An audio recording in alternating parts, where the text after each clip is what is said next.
Kenapa dekat dalam surah Al-Fatihah last kali kita baca dhalin tu, kita wajib baca 6 harakat. Tak boleh lah baca pendek. Dia tak ada pilihan tau. Kita kena baca panjang lah kan.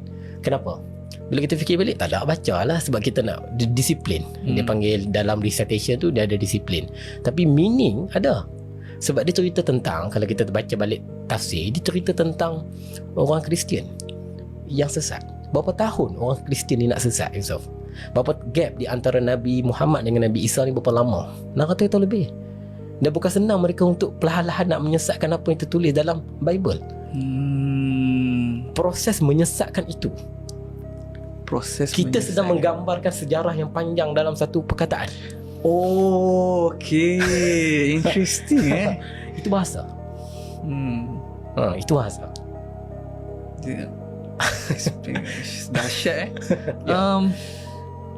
Tapi saya nak tanya, memang tahu mencelahi topik sikit, tapi mungkin tuan tahu. Tadi kan tuan cakap macam bukan senang diorang nak menyesatkan daripada apa yang ditulis dalam kitab Injil kan.